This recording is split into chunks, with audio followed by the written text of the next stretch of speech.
Salam salam outsiders, débrief Coupe d'Afrique des Nations, le débrief commence maintenant. Ne ñu jóg taxaw jóg ne leen ndam li kaay Sénégal suñu gaal ne leen ndam li kaay suñu gaynde les lions de la teranga gàcce ngalaama ca kanam ca kanam.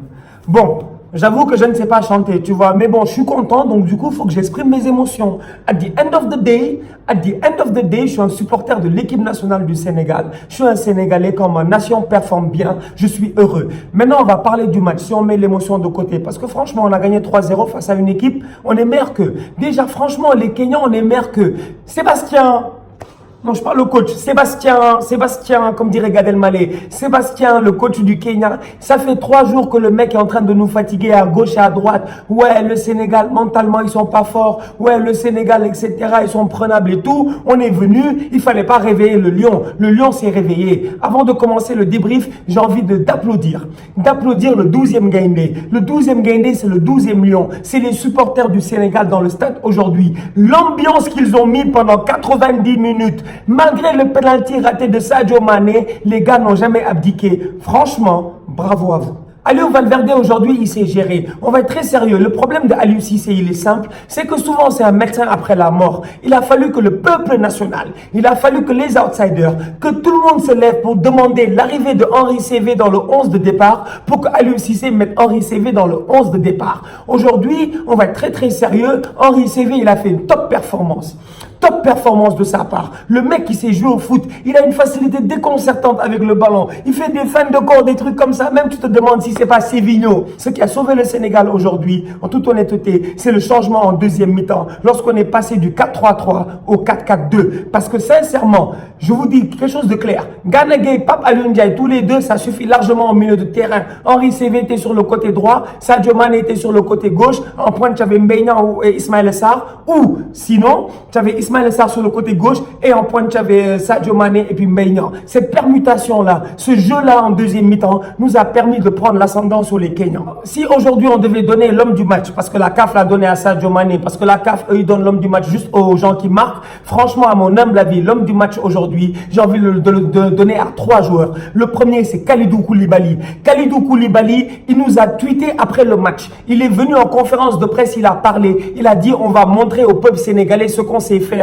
Il y aura un sursaut d'orgueil. Franchement, le mec, il s'est géré. Son sursaut d'orgueil, on l'a tous vu. Sa performance, elle était magnifique. Mais à un moment donné, Koulibaly, il prend le ballon en défense, mais à lui tout seul, il bouffe 5 Kenyans, incluant Wanyama. Il bouffe 5 Kenyans à lui tout seul. Il ouvre le jeu.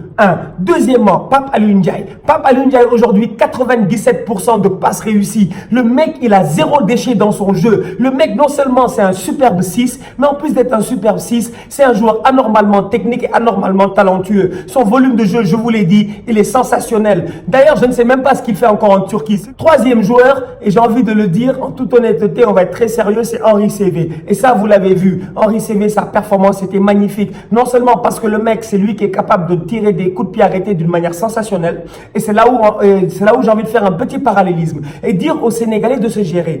Parce que c'est pas normal qu'on ait un joueur comme Henri Saivet qui tire des coups francs aussi bien, qui donne des si bons ballons dans la surface de réparation, que tous nos joueurs fassent, tous nos défenseurs fassent plus ou moins 1m90, etc. Mais il n'y a personne capable de venir mettre une tête. Le Sénégal doit travailler les coups de pied arrêtés. Mbeignan, Mbaye Giroud, c'est incroyable. Le mec, il va jurer qu'il va faire toute la canne, il va pas marquer de but. Mais Mbeignan, à un moment donné, on a envie de l'aider. Mais là, je suis désolé. J'ai l'impression que son moral, il est à 0. Je suis désolé. Mbeignan, lors des 8e de finale contre l'Ouganda, si j'étais coach, je ne le mets pas titulaire. Moussa Konaté, j'ai l'impression que lui, c'est le fils de Aliou Cissé. C'est un fils caché de Aliou Cissé. Parce que Moussa Konaté, on va être très sérieux. Notre numéro 7, là, qui est rentré en fin de match, franchement, aujourd'hui, on doit gagner 4-5-0. Mais il est tellement égoïste et à la fois, en plus d'être égoïste, il n'est pas performant. Parce qu'en fin de match, on doit tuer le match. On doit mettre 4-5 buts à ces Kenyans-là. Mais Moussa Konaté n'arrive pas lui aussi à tirer son épingle du jeu. J'ai peur pour mon équipe nationale. C'est vrai qu'il y a beaucoup d'euphorie. C'est vrai que tout le monde est heureux aujourd'hui. C'est vrai qu'on est qualifié. Mais il ne faut pas oublier une chose. Une chose qui est très très importante. Et je le répète depuis le début de la compétition. Si en Afrique, si tu veux gagner la Coupe d'Afrique, il faut que tu te trouves un attaquant. Un mec qui est létal. Sénégal. Aujourd'hui, le Sénégal n'a pas d'attaquant. Sadio Mané, alors là, lui, franchement, il m'a vénère lorsqu'il a raté son penalty. Mec, Sadio, quand on frappe un penalty, mais on se concentre, mais on donne tout ce qu'on a. On fait juste une course d'élan. Mec, tu n'es pas Neymar, tu n'es pas Pogba. Il fait des petits pas comme ça. Il arrive sans conviction devant le ballon. Son penalty là, franchement, je te dis, même moi, je suis pas gardien de but, je l'aurais arrêté. Par contre, le deuxième penalty, heureusement qu'il a mis de la puissance et de la conviction. Du coup, le gardien n'a pas pu l'arrêter. Mais derrière Sadio Mané, il faut le saluer. Parce que mentalement, il s'est réveillé. Parce que ça aurait pu être facile. Il aurait pu rater son penalty et sortir de son match. Mais quand il rate son penalty, tu sens que le mec, il a envie de faire plus. Tu sens que le mec, il est déterminé. Tu sens que le gars a envie de nous prouver que c'est pas un tocard. Parce que Sadio Mané, on va être sérieux, c'est pas un tocard. On peut pas dire que Mané, c'est un tocard. Tu vois, on peut l'attaquer sur plein de choses, mais pas sur ses aptitudes à pouvoir jouer au football. Aujourd'hui, Sadio Mané, en toute honnêteté, ce qu'il a prouvé en deuxième mi-temps, je suis content, je suis heureux, ça fait plaisir. Lamine Gassama, il a passé tellement de temps sur le banc du Sénégal que le mec, maintenant, il a des tresses ou des rastas, etc.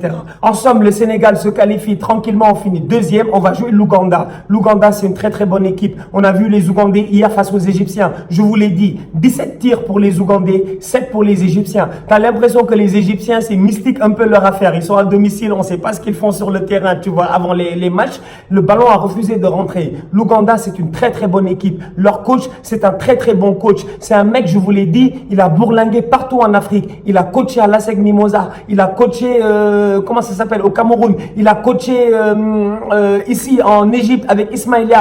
Du coup, le Sénégal, vendredi, il faudra faire extrêmement attention. Il faudra être précis. Il faudra être déterminé, les gars. Il ne faut pas s'amuser. À partir de maintenant, c'est une autre compétition qui commence. Et franchement, quand je vois ce qui s'est passé aujourd'hui, j'espère que la performance d'aujourd'hui nous a permis d'avoir, comment on dit ça, d'avoir de la confiance. D'avoir de la confiance en nous. Parce que le problème de l'équipe nationale du Sénégal, il est simple. C'est que quand on joue un match et qu'on n'est pas en confiance, souvent, on s'en sort pas. En première mi-temps, tu sentais qu'on n'avait pas cette confiance. Dès qu'on est rentré en deuxième mi-temps et qu'on a commencé à prendre l'ascendant sur les Kenyans et qu'on a marqué un but et qu'on était en confiance, on était inarrêtable. C'est ça la force du Sénégal. Donc du coup, vendredi, rendez-vous, Sénégal-Ouganda, 8e de finale, je serai au stade Inch'Allah. Dernière chose, si Henri CV est encore une fois sur le banc durant cette Coupe d'Afrique-ci, je sème la rébellion. J'ai l'impression qu'il y a des joueurs et des coachs, ils écoutent les outsiders. Seredje, sa performance aujourd'hui, elle était magnifique. Seredje, top performance. Et hier, je vous l'ai dit dans le débrief, en Afrique, il faut faire quoi? Il faut frapper.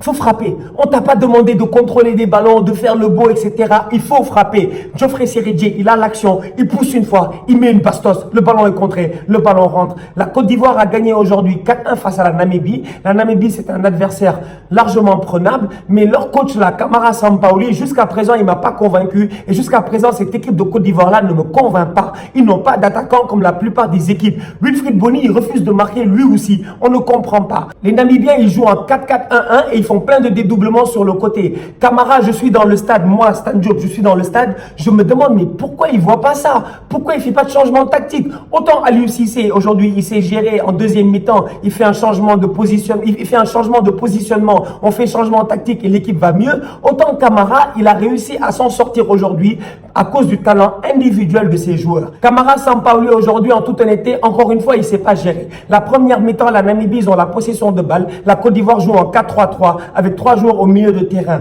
Il n'y a que Seredje qui est là et qui fait une top performance. Sinon, mis à part ça, le reste, tu ne les vois pas. Bamin, inexistant. Franchement, soyons très sérieux. Les Ivoiriens, ils s'en sortent parce que individuellement, les boys sont talentueux. Mais le jour où la Côte d'Ivoire va tomber face à un vrai adversaire, j'ai peur pour eux. Jusqu'à présent, cette Côte d'Ivoire-là échappe, mais nous a pas encore montré son full potentiel. Elle nous a pas encore montré son plein potentiel. Étant donné que j'étais au stade, j'ai pas eu l'occasion de voir les autres matchs. Les Algériens, il paraît que vous avez gagné 3-0. Je vais aller voir le résumé et tout. Il paraît qu'Adam Mounas, il s'est géré. Et j'ai envie de dire, attention à cette équipe de l'Algérie-là.